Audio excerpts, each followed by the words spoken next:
American descent, there are some stigmas in our community as well, and I'm not trying to necessarily make this about me or African Americans, but I'm just saying just the stigmas that every single race, every single religious group, every genders, men and women have to fight stigmas, races have to fight stigmas, religious groups have to fight stigmas.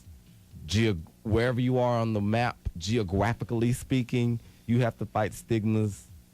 There are stigmas within every single community. And I say this to say in regards to the African American community, and I say this when I see an African American man being arrested for a murder on television.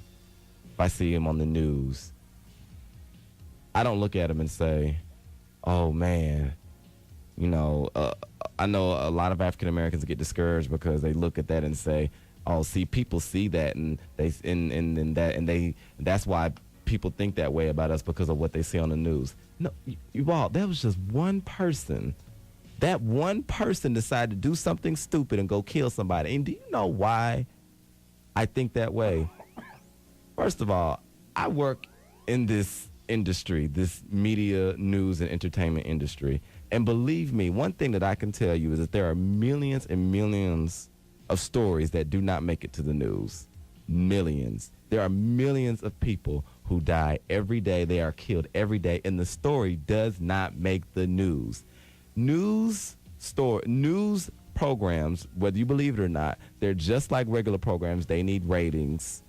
They need people's eyes to keep them on the air. It's not granted that these news programs get put on. There are local news programs, local news networks that have gotten shut down because nobody was watching them. That has happened. It's just like regular news programs. It's just like regular television programs. And I say that to say there are plenty of Caucasian men killing black women. There are plenty of Asian men killing Arabian people. There are people killing people. And now what you see on the news is just a small portion of what's going on. It's not the story in its entirety. Jeffrey Dahmer, perfect example. Jeffrey Dahmer from 1978 to 1991 murdered 17 men, more than half of them were African American. This man was a cannibalist. Okay, for those of y'all who don't know what cannibalism is, it means when you consume humans, that of which you consume food. This man would kill these men and consume them afterwards, and most of them were African American men. That kind of stuff is still happening. So I get so bothered when I hear people saying, our black men are going to jail. Oh, black men are going to jail. Yeah, you're right, black men are going to jail, but there are all other kinds of men going to jail too, you guys. I understand that, people may say, well, there's a disproportionate amount. You're right. There is a disproportionate amount. However, these same problems are faced within every community. As you see, you all just said, there's discrimination in the Muslim community as well. Well, there is, but I speak for my experience. Mm-hmm. I'm lucky to be in the intellectual environment, university environment, Mm-hmm. and the people mostly educated, and they know the fact. Personally, just like Brother Sabri said, I have not really faced any type of discrimination. The people around us, they are very, very respected. Our mosque in Aniston was protected. We didn't have one single incident displease us. The neighbor was very generous to us. Everybody was understanding. I think we ought to give the credit when the credit due. People are around us in Calhoun County. We don't have anything to say except positive, and I hope it's going to continue this way. It seemed like people like to find a story of abuse. There is none. I tell you, we are proud about how we been received, how we been treated. But discrimination existed. We cannot deny it. If you want, I will take you to the airport and you will see when I travel, they will come near and they will target me from the beginning. I will be treated differently. That has become fact of life. I regret it and I don't like it. But every time I travel, I see that because they identify me as a Middle Eastern.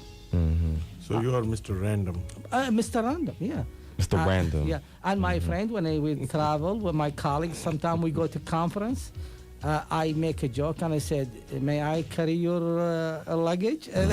They, of course, they know what that means. That means my luggage will be inspected. An additional way, if you are walking with me, they're going to take you aside and they're going to examine you. That is discrimination. That is. But as far as the people in the university, as far as the Calhoun counties, it's really wonderful. We have very civil understanding, very mutual respect. We've been invited to different churches, and we go to the churches, and they come to our mosque, and that the exchange we like. We have an imam highly educated right now.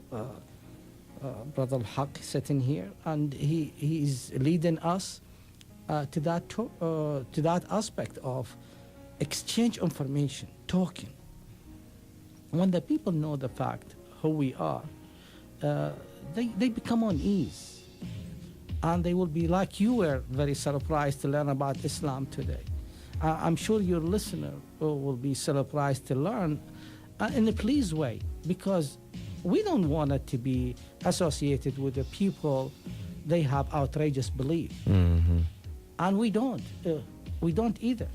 It was just a group of people in the name of Allah, as I said before, a group of people who decide they want to do something stupid, and they are calling themselves Muslims. It'd be no different, as I said earlier, if a group of African Americans decided to band together and do something in the name of being black or being African American. Yeah, this for my people. This for my people. Let's go. Let's go do this. And then all of a sudden, that puts shame to the entire African American race. It's the same thing, and that's what I said before. The president of South Korea just wanted to issue a statement of apology because he felt like there was some sort of connection. The fact that this man, although he had been out of South Korea for almost 15 years, he still felt the need to issue a statement of condolences because the gentleman was from South Korea. You know something? I also wanted to discuss this. The rationality of fears. Real fears, imagined fears. When you walk by somebody and you know that they're a Muslim or they are from the Middle East, and you get this idea, this fear sets in your head that, oh no. I want you all to think about this. Is that a real fear, or is that an imagined fear? Are you really in any true extreme danger, or is that just something that you're thinking about for that specific moment in time? And as you said, when you went to the airport and those things like that happened to you, that's an imagined fear. That's not a real fear. No, it's not real fear. Because if you think about it, why wasn't... Now, let me add this. If you take Don't get me started. If you take a step 'Cause I will go and you there. examine the member of Aniston Islamic Centers, we have over 130 people or more. They are regular member in our mosque. And you take a regular database and you make analysis basic on certain question. For instance, have you ever been in jail? Have you been committed crime? You will find out there is zero people in our mosque being commit any type of a crime. Why? Because the teaching in the mosque basically coming from the Quran. Basically, it tell the person, if you are a member and you coming to this mosque, You are not to do that. do this and that. They become educated. Brother Al-Haq give us a class every Wednesday. What required them from us to be a Muslim? You cannot be just saying you are a Muslim because you pronounce the word or you speak a certain language. There is obligation. Obligation to God, obligation to fellow human. The Ten Commandments, we have to obey it. We have to apply it. You cannot make excuse. Therefore, the people, they understand exactly their responsibility. They would not commit a crime. I'm not saying we are perfect. But so happen, our member, they never done anything against the law in this area. So we promote good thing. Whenever something happen, we are the first people to extend hand. For instance, I just remember I was in charge of the masjid back when Katrina hit. Mm-hmm. And what we done, we collect money, we collect resources, and we have 35 physicians in Calhoun, Adawa, and Talladega County. They provide their service free to all the displaced people of Louisiana. Why? Because that's what we are. When you are in need, our obligation in Islam, we have to extend your hand, regardless what your religion. You are my brother, you are my neighbor, you are my friend. We don't have a bad feeling. So when you come to this, Islam, if you understand it, you should not fear it. Mm-hmm. You should welcome it. You will be in safer place if Islam, if the Muslim your neighbor. Because we are obligated to protect our neighbor. We have to respect our neighbor. As a matter of fact, our Prophet emphasized on the neighbor to the point where is he reached the point almost he tried to include them in the inheritance, but he didn't. That much emphasis on the respect of the neighbor. Look after your neighbor. Respect them, regardless what they are. He was visiting his neighbor, a Jewish person. He did not see him for 2 days. He went and knocked on his door and trying to find if he's okay. And we follow his teaching. So the fear is imaginary fear. It's Don't fear the imaginary. Muslim. Mhm. The Muslim is a peaceful. Well, besides this, there is a survey by Cornell University in New York about the Muslims all over the states. And you can find this online, that the Muslim community is more educated than the general American community. Mm-hmm. Their number of graduates, their number of highly educated people, they are more than the other communities.